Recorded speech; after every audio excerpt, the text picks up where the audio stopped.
मेरे मुंह से निकला करेगा।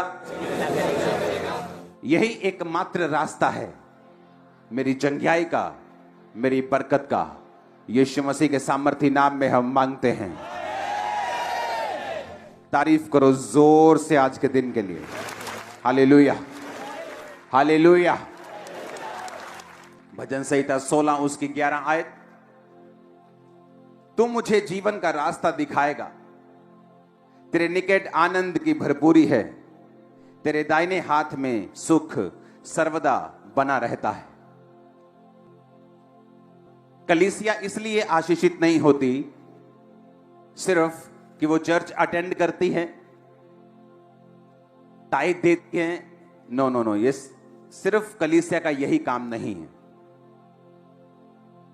कलीसिया का काम है कि जो कुछ परमेश्वर का आत्मा करना चाहता है अपने दास के जरिए, अपनी आत्मा के जरिए, उन कामों को पूरा करने के लिए अपने शरीर को, अपने टाइम को, अपने पैसे को, अपने गिफ्ट्स को परमेश्वर को देना। तब बाइबल कहती जो कलीसिया आई है वो आशीषित होगी। आमीन।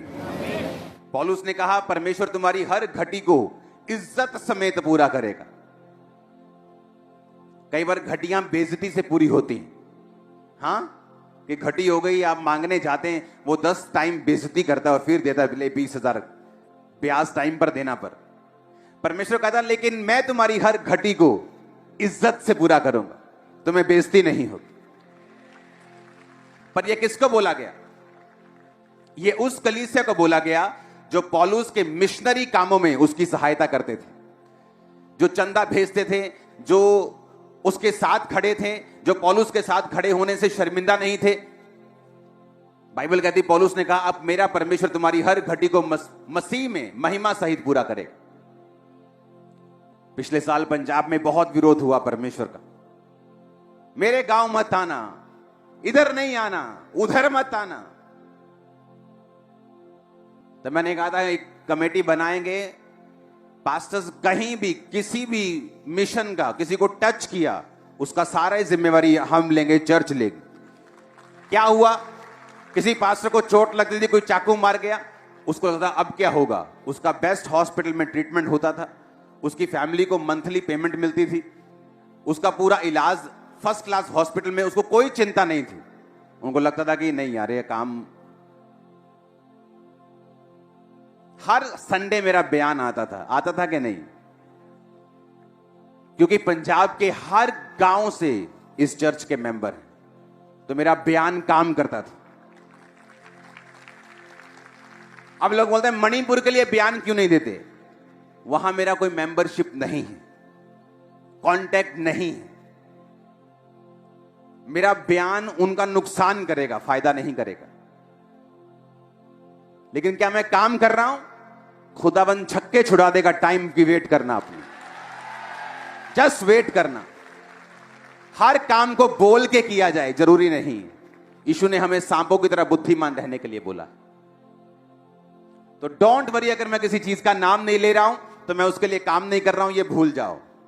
ये जिंदगी खुदा के लिए और उसके लोगों के लिए, और कुछ नहीं कर रहा हूं मैं। मेरा कोई पर्सनल एजेंडा नहीं है, मेरा कोई पर्सनल बिजनेस नहीं है। मैं चाहूं तो लाखों करोड़ों मिलियंस ऑफ डॉलर्स कमा सकता हूं देश के बाहर जाके। मैं आपके बीच में रहता हूं, रोज सुबह 1, रोज शाम 8, रोज सुबह 1, रोज शाम 8। आपने मुझे फंसा लिया है, आप मुझे जाने नहीं देते कहीं पे। अगर मैं नाम नहीं ले रहा हूं तो उसका मकसद है, क्योंकि जहां मेरा नाम लेने से फायदा होगा मैं लूंगा, जहां उनका नुकसान होगा मैं नहीं लूंगा। लेकिन काम कर रहा है खुदावंद, मैं आपको बता रहा हूं। सुनो, जिस जगह पे आप हिस्ट्री देख लो, पड़ोसी देशों की देख लो, दूर देशों की देख लो, जिस देश में परमेश्वर के नाम का विरोध पब्लिकली हुआ है, उन्होंने मार भी पब्लिकली खाई है। भूचालों से, प्राकृतिक आपदाओं से, सूखे से, बाढ़ से चेक कर लो, जाओ चेक कर लो, जाओ हिस्ट्री चेक कर लो। परमेश्वर तुमको कहता है माफ कर दो, इसका मतलब ये नहीं वो भूल गया है। जीसस ने कहा पिता इन्हें माफ कर, ये नहीं जानते क्या हो रहा है, ये क्या कर रहे हैं। इसका मतलब ये नहीं परमेश्वर ने माफ कर दिया। कुछ ही सालों के बाद रोमी आए, यरूशलेम के सारे आराधनालय को ढाकर, वो लोग जो अपने आराधनालय पे घमंड करते थे उनको बंदी बनाकर उनके 3600 लोगों को मारकर घड़ीस कर वहां से लेके गए थे। परमेश्वर ने कहा था पिता इन्हें माफ कर, उसने तो माफ कर दिया, लेकिन वो कहता जब तू माफ करता ना, तू अंगारों का ढेर लगाता है अपने माफ करने वाले के सिर पे। तो लोग तो विरोध करके भूल जाते हैं, लेकिन जब परमेश्वर जवाब देता है ना, तो तौबा तौबा कानों में हाथ लगते हैं कि नहीं? फिर वो हटता भी नहीं, जल्दी हटता भी नहीं, वो पूरा हिसाब किताब चुकता करके वो हटेगा। और साथ में हमको भी लगाया हुआ है, हाँ, कि सब जगह मेरा बैंक बैलेंस पहली बार इतने महीनों में हुआ कि बिल्कुल जीरो पे आने पे लगा। इतनी चैरिटी हो रही है, क्योंकि मैं रोक नहीं सकता उन लोगों के लिए। मेरे दिल में होता है कि, और मेरी आदत है कि मैं सिर्फ फोटोज के लिए चैरिटी नहीं करता हूं कि फोटो देनी है, चल भी 10 ब्रश तू ले जा, 10 पेस्ट तू ले जा। हाँ, वो मैं कर नहीं सकता हूं। अगर चैरिटी किसी के घर में जाएगी तो महीने का राशन, बोतलें, दूध, डायपर सब कुछ जाएगा। तो ऐसा नहीं जाएगा कि हाँ 2 सेकंड के लिए गए, फोटो ली इंटरनेट पे डालने के लिए। वो मेरे से होता नहीं। आप जितना इंटरनेट पे देखते हो वो सिर्फ 1% है जो चैरिटी हम करते हैं। जीसस ने कहा तेरा दाहिना हाथ करे बाहिना ना जाने, बाहिना करे दाहिना ना जाने। जो कुछ भी इंटरनेट पे पढ़ता है वो इसलिए कि मेरे spiritual sons 1200-1500 pastors and spiritual sons वो फॉलो कर सके सेम, उन्हें मालूम हो मिनिस्ट्री क्या कर रही है, वो भी फॉलो कर सके। That's it. हालेलुया। तो ये भूल जाओ कि परमेश्वर भूल गया है। उसने तुमको बोला है माफ करने के लिए, वो खुद हिसाब किताब पूरा चुकता कर रहा है। हालेलुया। और ऐसा ही है परमेश्वर। इसलिए बाइबल कहती है परमेश्वर के हाथों में पड़ना भयंकर बात है। जब मेरे घर में क्रिश्चियन सिस्टर्स आई थी प्रार्थना करने के लिए मेरे दादा पे, तो मैं उनको बोलता था कि अगर दोबारा मेरे घर में आए ना, हिंदू घर है हमारा, तो पीटेंगे तुमको, क्योंकि तुम ऐसे हो, तुम वैसे हो, तुम हमारे खिलाफ बोलते हो। विरोध करके अपनी फैमिली को मैं ले गया वापिस, चर्च नहीं जाने दिया। अपने घर के मॉडल टाउन मार्केट के अंदर बहुत बड़ा मेरा घर था, 25 मरले से भी ज्यादा। तो वहां मैंने अपने घर की ड्योढ़ी के ऊपर मंत्र लगा दिए थे कि सारा दिन इनको सुनना है, खबरदार जो चर्च गए तो। आप जानते नहीं मैं कहां से आया हूं, लेकिन जब पागलपन के दौरे पड़े, जब बीमार हुआ, जब डॉक्टर्स ने, जब वैद्यों ने, जगहों ने जब हाथ खड़े कर दिए, पागलों की तरह मैं जाता था उनकी जगहों के ऊपर। आप मुझे देख के बताओ मेरा क्या है फ्यूचर, मैं क्या करूं, मैं ऐसे फील कर रहा हूं, मैं ऐसे महसूस कर रहा हूं, मेरा दिल करता मैं सुसाइड कर लूं, मुझे पागलपन के अटैक होते, मैं कोई हल नहीं। क्योंकि मैं भूल गया था कि मैंने विरोध किया था जीसस का। मैं तो भूल गया विरोध करके, जीसस कहां भूलते हैं। तुम तो भूल गए विरोध करके, हाला लाला मचा के, और तुम्हें लगता था कि क्या होगा। लेकिन जब वो फिर चिट्ठियां खोलता है, खाते खोलता है बराबर करने के लिए, फिर वो ऐसा बराबर करता है। हालेलुया। परमेश्वर से पंगा लेके कोई बच सकता है क्या? कोई नहीं बचा आज तक। कोई उस पर केस नहीं कर सकता कि तू भूचाल क्यों दे रहा है, तूने बारिश ज्यादा क्यों कर दी। कोई केस कर सकता है क्या? कोई है कोई ऐसी कोर्ट जहां पे परमेश्वर के खिलाफ केस किया जा सके? इसलिए बाइबल कहती है डरते रहो और कांपते रहो और अपने उद्धार का काम करते रहो। हालेलुया। हर चीज का हिसाब होगा। जहां मसीह लोगों को सताया जा रहा है उन जगहों पे भी बड़ा तगड़ा हिसाब होगा। खाते खुलेंगे, देखना तुम्हारी आंखों के सामने होगा। हम कोई मुर्दा परमेश्वर को थोड़ी मानते हैं कि हमें संसारिक योजनाएं बनानी पड़ेंगी। हमारा परमेश्वर जिंदा है। जब वो योजना देगा तो आत्मिक देगा और वो काम करेगी। आमीन ऊंचे वाला चाहिए चर्च। अपने पड़ोसी को बोलो स्पिरिचुअल बन, आत्मिकता में ही फायदा है। फिर से बोलो स्पिरिचुअल बन, आत्मिक बन, क्योंकि आत्मिक बनने में तेरा फायदा है। आमीन। मैं आपको फिर से एक चीज बताना चाहता हूं। आपको लगता है कि परमेश्वर बड़ी बड़ी बातों की चिंता करता है, देशों की, हां, उसे बड़ी बड़ी बेदारियों की चिंता है, सही है उसे। लेकिन मैं आपको यह भी बता सकता हूं, उसे आपकी छोटी से छोटी बात की भी चिंता है। स्मॉल, इतना छोटा, इतनी माइक्रो आप सोच भी नहीं सकते। मैं आपको सच कह रहा हूं, आप क्या सोचते हैं, क्या खाते हैं, क्या पहनते हैं, कहां जाते हैं, क्या चलाते हैं, उसको चिंता है। मेरे घर में एक टीवी था, और जब भी वो टीवी ऑन होता था तो पता नहीं उसमें क्या, टीवी अच्छी कंपनी का था, लेकिन जब वो चलता था तो आंखों में हल्का सा दर्द होता था। लेकिन हमने ये समझ के लिया था बड़ा स्क्रीन है, बड़ा अच्छा तो अच्छा रहेगा, कि बच्चे रोज रात को फायर प्रेयर करते हैं, कभी हम लगे रहते हैं, चलो ले लो। लेकिन वो 2 टीवी लिए, एक बिल्कुल सही था, एक आंखों में पेन। परमेश्वर को मालूम था ये आंखों के लिए सही नहीं। आप इमेजिन करना, वो टीवी बिना कारण के ही टूट गया, लाखों रुपए का, और उसकी जगह सेम टीवी आया, बिल्कुल राइट, कोई पेन नहीं। आपकी छोटी सी चीज परमेश्वर चिंता करता है। मैं आपको बता सकता हूं, आपकी सोच। हमें पता क्या लगता है कि परमेश्वर इतनी छोटी बातों की चिंता। परमेश्वर ने कहा तंबू बनाओ, और उस तंबू में मेरे लिखे हुए वचन जो खुदा ने अपने हाथ से लिखे थे और मूसा को दिए थे, वो रख दो। तंबू बना, महापवित्र स्थान में परमेश्वर का संदूक था, उससे पीछे मेज था, रोटियां थी, दीवट था, उसके बाहर का आंगन था। तो एक तंबू बना दिया गया मूसा के द्वारा, हां या ना। 12 गोत्र थे, 12 गोत्रों को बोला, 3 गोत्र मंदिर चर्च के आराधनालय के खब्बे हाथ, 3 गोत्र सज्जे हाथ, 3 सामने और 3 पीछे, 12 गोत्र थे। तो 12 गोत्र जब परमेश्वर बोलेगा कि यहां से निकल के आगे चले जाओ, तो 12 गोत्र उठेंगे और चलेंगे, और 3 इधर 3 इधर। कौन से 3 वो भी बताया, ये 3 इधर, ये 3 इधर, ये 3 इधर, ये 3 पीछे। तो जब तंबू उठाया जाएगा तो तुम भी 12 लोग साथ साथ, 12 गोत्र, लाखों लोग थे। 6 लाख तो युद्ध करने वाले लोग थे, 20 साल से ज्यादा।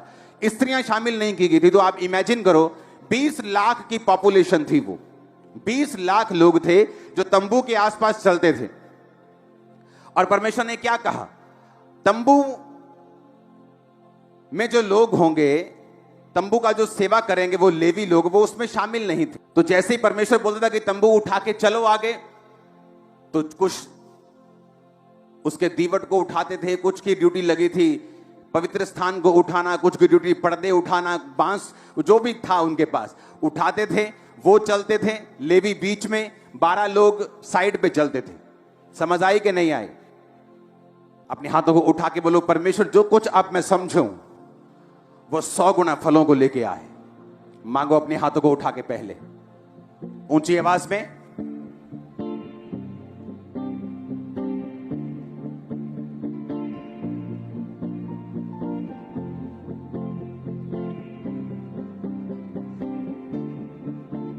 प्रभु यीशु मसीह के सामर्थ्य नाम में हम मांगते हैं। अब ध्यान से समझना, 12 गोत्र थे। बोलो कितने? परमेश्वर ने कहा, जब मैं इन 12 गोत्रों को इज़राइल को मिस्र से छुड़ा कर लेके आया था, तो कैसे छुड़ा के लेके आया था? लास्ट चमत्कार परमेश्वर ने क्या किया था मिस्र में? बोलो, लास्ट मिरेकल क्या था? पहलोठे मार दिए थे। हां, तारीफ करो जोर से। उनके पहलोठे यानी बड़े बच्चे, जो सबसे बड़े फैमिली का था, वो सब मार दिए थे, फिरौन के भी, फिरौन की प्रजा के भी। और वो डर गए और उन्होंने कहा, इस्राएलियों का खुदा सच्चा है, इन्हें छोड़ दो, सताओ मत। एक ही रात में मूसा, उसके साथ इस्राएल की सारी कौम निकल गई। समझ आई कि नहीं? फिर उन्होंने तंबू बना लिया जहां पर परमेश्वर का वो भवन और परमेश्वर का जो संदूक था लिखा हुआ वो रखते थे। अब परमेश्वर ने क्या कहा, लेवी जो सेवा करने वाले लेवी थे, जो भवन की सेवा करते थे, उसको उठाते थे, साफ करते थे, उठाकर लेके जाते थे, अंदर याजक के अधीन रहते थे। परमेश्वर ने कहा ये गोत्रों में नहीं गिने जाएंगे। 12 गोत्र थे, लेवी निकल गए, कितने रह गए? 11। परमेश्वर ने कहा यूसुफ भी गोत्रों में नहीं गिना जाएगा, बल्कि यूसुफ के दोनों बेटे वो गोत्रों में गिने जाएंगे। यूसुफ निकल गया, कितने रह गए? 10। यूसुफ के 2 बच्चे एफ्रेम और मनश्शे ऐड हो गए, कितने हो गए? 12 के 12 हो गए। अब 12 गोत्र, बीच में लेवी। मान लो ये तंबू है, हां, ये स्टेज लगा लो, सिर्फ तंबू है। परमेश्वर ने कहा लेवी लोग तंबू के आसपास रहेंगे। 3 गोत्र इधर, 3 इधर, 3 उधर, 3 पीछे रहेंगे। लेवी लोग तंबू के पास रहेंगे। परमेश्वर ने कहा मैं जो पहलोठों को मारकर तुम्हें छुड़ा ले आया था, तुम्हारे सारे पहलोठे बड़े बच्चे मेरे होंगे। लेकिन परमेश्वर कुर्बानी नहीं लेता आदमियों की, यह हमें मालूम था। तो परमेश्वर ने क्या किया, लेवियों को गोत्रों से अलग कर दिया।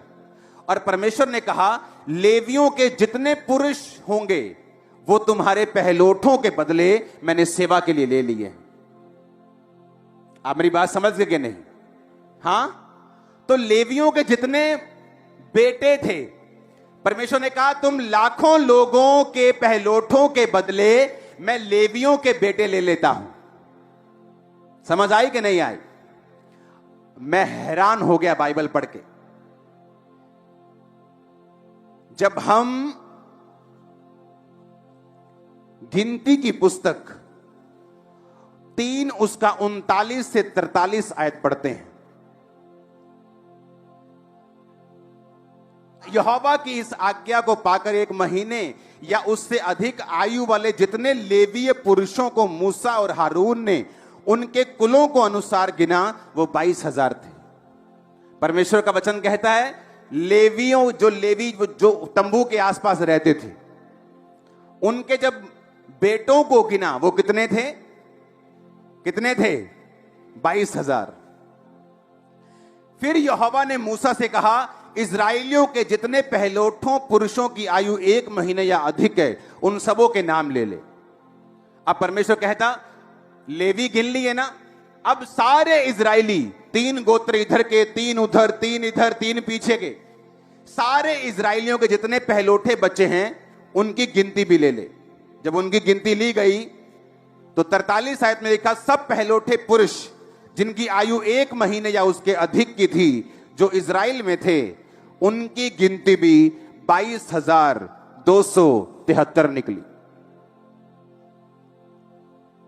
यह कैसे हो सकता है? इसका मतलब देखो लाखों लोग थे, वो लाखों।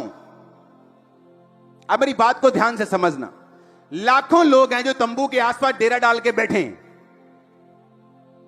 और परमेश्वर कहता है ये सारे इनके पहलोठे बड़े बच्चे मैं उनके बदले में लेवियों के मेल को, बच्चों को, उनके लड़कों को ले लेता हूं। जब उनके पहलोठे गिने गए 22,000, इनके लड़के गिने गए लेवियों के 22,000। कैसे हुआ? इतने लाखों की पॉपुलेशन, उन्हें लगता है आहा मेरे भाई की शादी हो गई, आहा मेरे भाई का बच्चा हो गया। परमेश्वर कर रहा था। किसी का नहीं हुआ, परमेश्वर कर रहा था। 22,000, 22,000। सोचो इतनी माइक्रो मैनेजमेंट कर रहा है कि वो पॉपुलेशन को भी कंट्रोल कर रहा है, और तुम्हें लगता है मेरी शादी हो गई इसलिए बच्चा हो रहा है।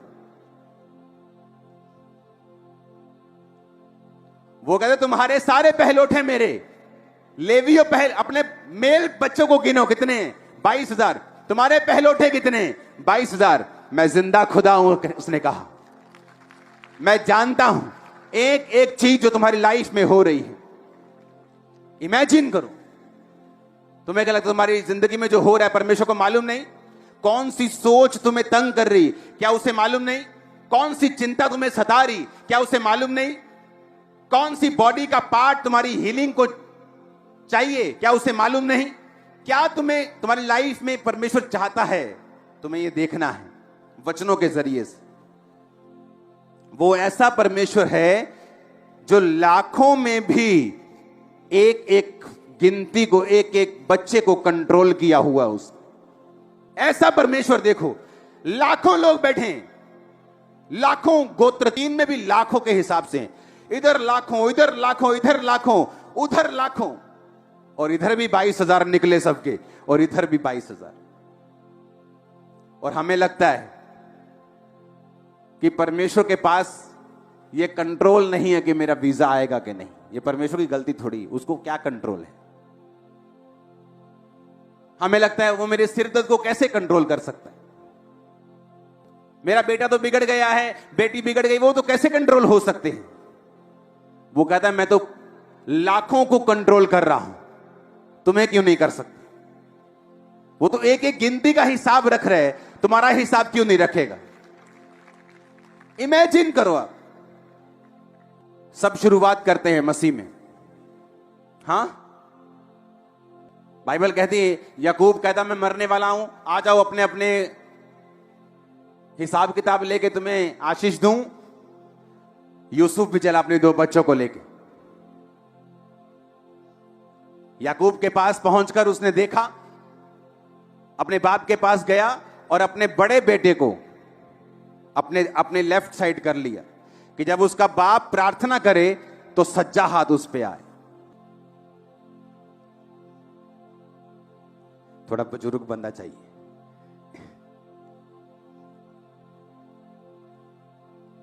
ये बड़ा और ये छोटा लग रहा है ना, बड़ा छोटा। तो यूसुफ बड़े को इधर रख के गया ताकि जब अपने बाप के वो सामने जाए तो बाप दाहिना हाथ इस पे रखे, क्योंकि ये बड़ा है। और वो अपने छोटे को अपने दाहिने हाथ रख के इसलिए गया कि जब वो बाप के सामने जाए तो उसका लेफ्ट हैंड इस पे आए। और उसने कहा बाप आप इन दोनों को बरकत दो, ये बड़ा है मनश्शे, ये छोटा है एप्रेम। और बाप की आंखें बाइबल कहती है धुंधली हो गई थी, तो उसको सूझता नहीं था। उसने क्या किया, अपना दाहिना हाथ इस पे रख दिया और बाहिना हाथ इस पे रख दिया। सुनो, और यूसुफ को लगा कि शायद, सुनो, उसकी आंखें धुंधली हो गई हैं, तो यूसुफ कहने लगा no no no daddy daddy daddy ji, सज्जा हाथ इत्ते रखो, क्योंकि ये वड्डा ते खब्बा इत्ते रखो, ये छोटा। यूसुफ कहता नहीं नहीं नहीं मेरे बेटे, मुझे मालूम है छोटा ये है और बड़ा ये है। और उसने वचनों को बोला। उत्पत्ति 48 उसकी 13 से 20, 19 आयत में पढ़ता हूं। पिता ने कहा नहीं, सुन है मेरे पुत्र, मैं इस बात को भली भांति जानता हूं, यद्यपि इससे भी मनुष्यों की एक मंडली उत्पन्न होगी और वो भी महान हो जाएगा, तो भी छोटा भाई इससे अधिक महान हो जाएगा और उसके वंश से बहुत सी जातियां निकलेगी। उसने क्या कहा? उसने कहा बेटा नहीं, ऐसा नहीं है, ये खुदा की मर्जी है कि छोटा बड़े से भी अधिक महान हो जाएगा। उसने वचनों को रिलीज किया, इन्होंने आमीन बोला। उसके बाद याकूब खुदा के पास था, वो दोनों बच्चे बड़े होते गए और देखो असर क्या हुआ। गिनती 2 उसकी 18 से 21 में उसका असर नजर आता है।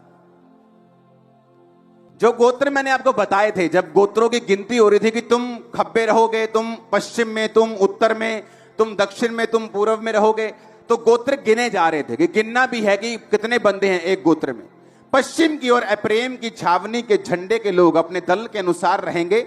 उनका प्रधान अमीहूद का पुत्र अली शामा होगा। उनके दल के गिने हुए पुरुष 40,500 हैं। एप्रेम छोटा, कितने पुरुष निकले लड़ाई वाले? 40,500। 20 में लिखा उसके नजदीक मनश्शे के गोत्र के रहेंगे। उनका प्रधान पदासूर का पुत्र कमलियल होगा। उसके दल के चुने हुए गिने हुए पुरुष 32,200 हैं। जब छोटे का वंश गिना गया तो कितना निकला? 20 साल या उससे अधिक के युद्ध करने वाले पुरुष कितने निकले? 40,000। जब छोटे का गिना गया तो कितने निकला? बड़े का निकला गया कितना? 32,000। आपके घर में पहले बड़े की शादी होती, हां, फिर छोटे की होती। ऐसा ही होता है कि नहीं? चलो मान लो कि छोटा ज्यादा तेज है, लव मैरिज करा गया वही, हां, कि बड़ा देखता रह गया, छोटा ज्यादा तेज है, चलो इत्तेफाक हो गया कि छोटे की शादी पहले हो गई। पर ऐसा एक बार हो सकता है, पर छोटा आत्मिक था, खुदा के ज्यादा नजदीक था। और बाइबल कहती है यूसुफ मनश्शे के पोते और एप्रेम के पड़पोतों को देखने पाया। पहले पड़पोता उसने किसका देखना चाहिए था? मनश्शे का बड़ा था वो, पर बाइबल कहती वो उसने पड़पोते किसके देखे? एप्रेम के। एप्रेम की गिनती 40,000, बड़े भाई की गिनती 32,000। क्योंकि जब वर्ड्स रिलीज हुए, एक व्यक्ति जब आत्मिक होने का फैसला करता है, उसका सगा भाई हो या साथ में आया हुआ क्रिश्चियन हो जो उसके साथ प्रभु को जिसने माना था सेम टाइम पर अगर आप आत्मिक हैं, रिजल्ट नजर आएगा आने वाले दिनों में। लाइफ स्पिरिचुअल है, आपको मानना पड़ेगा। जब दोनों भाई वहां से निकले कोई फर्क नहीं लगा। आज एक बंदा चर्च में बैठ के अपनी शादी के बाहर भी मुंह मार रहा है, वो भी आमीन आमीन बोल रहा है, वो भी यहीं बैठा है। व्यभिचार कर रहा है, वो भी यहीं बैठा है। और जो पवित्रताई में चल रहा है, वो भी यहीं बैठा आमीन बोल रहा है। जब यहां से निकलते हैं कोई फर्क नहीं लगता, दोनों एक जैसे हैं। सेम ऑटो पे आए, व्यभिचार करने वाला अच्छी कार पे आया, उल्टा तो लगता है ये सेम ही है। ये भी आमीन बोलता है, मैं भी आमीन बोलता हूं, ये भी वही जिंदगी जी रहा है, ये तो अच्छी जी रहा है, इसकी तो 3-3 पत्नियां हैं। लेकिन समय आएगा, टाइम आएगा जब धर्मी फ्लाइट लेगा ऊपर की और वो लैंड हो जाएगा नीचे दूसरा वाला। फैसला आपको करना है। आपको क्या करना है? आपको ऊपर की ओर जाना है कि नीचे की ओर जाना है? क्योंकि अभी जब चर्च के बाहर आप दो जिंदगियों को कंपेयर करेंगे, आपको कोई फर्क दिखाई नहीं देगा। पापी में और धर्मी में आंखों से देखने पर कोई फर्क नहीं दिखेगा। और धोखा मत खाना धोखा, क्योंकि शैतान एक ही दिन में उसको तबाह कर देगा जो पाप के नीचे है, क्योंकि शैतान के पास ताकत है उन्हें तबाह करने की। और धर्मी जो अपने घर को चट्टान के ऊपर बना रहा है, आपको बढ़ता हुआ, स्ट्रांग होता हुआ, आगे बढ़ता हुआ, ऊंचा जाता हुआ दिखाई देगा यीशु के नाम में। फैसला आपको करना है। क्योंकि मेरे ग्रुप में बहुत से लोग थे, पास्टर्स को मूर्ख बनाते थे, इतना मूर्ख बनाते थे आप हैरान हो जाओगे। पास्टर ने मुझ पे हाथ रखना, मैंने कहा ओ खुदावंद तेरा धन्यवाद, उस पे हाथ रखना, इतना लगना यार तो आत्मा वाला बंदा है यार।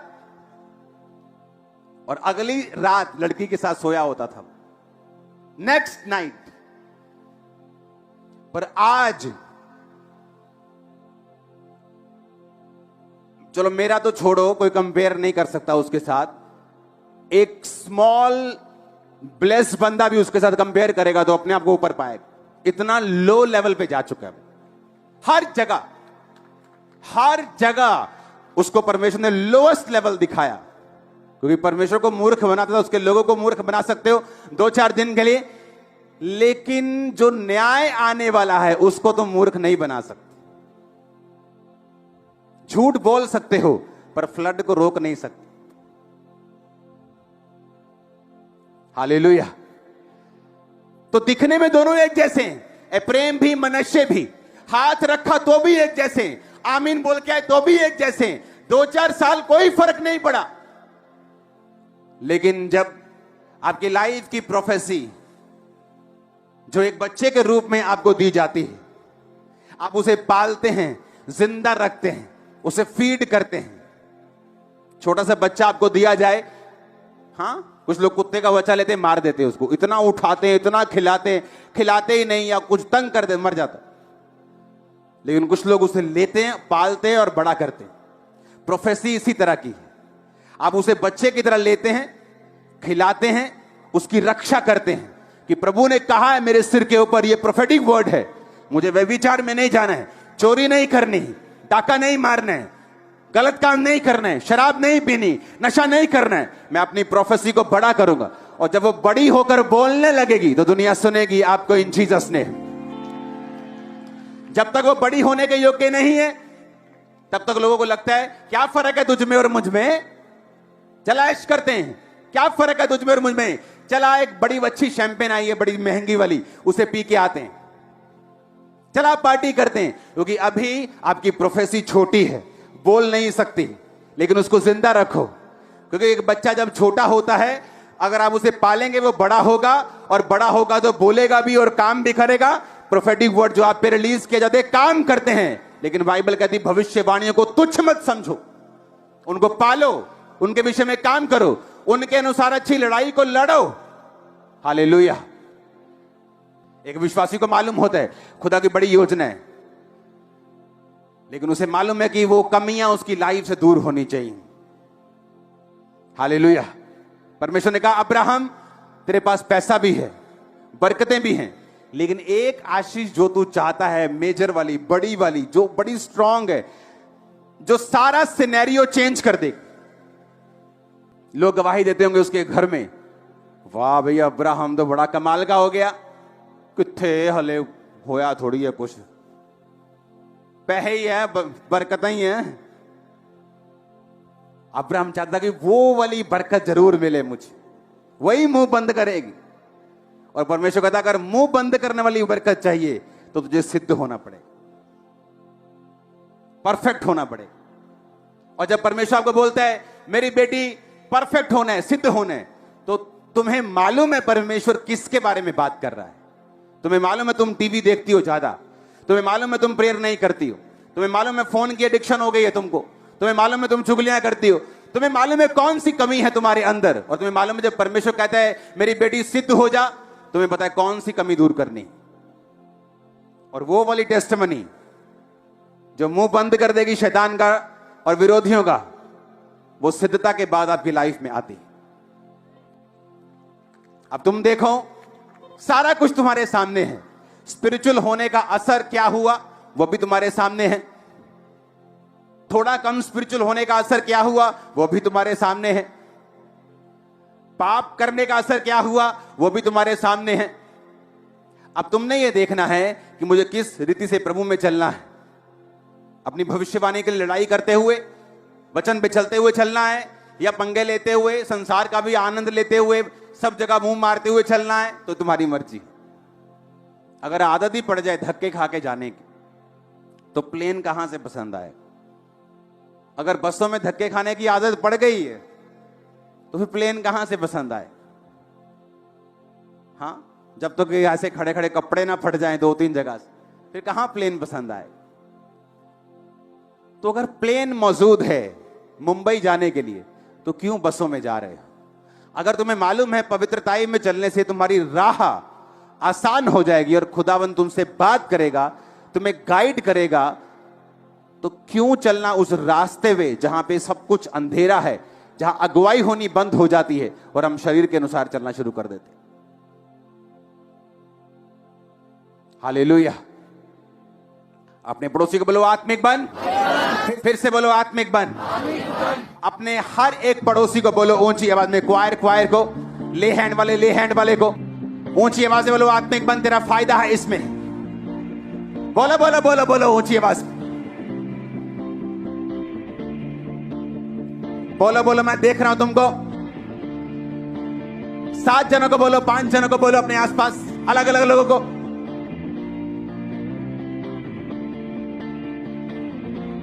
Hallelujah, hallelujah.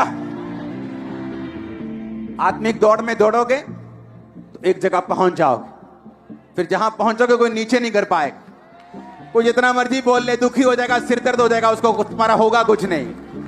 हालेलुया। तैयार हो तुम स्पिरिचुअल होने के लिए? अपने हाथों को उठाओ,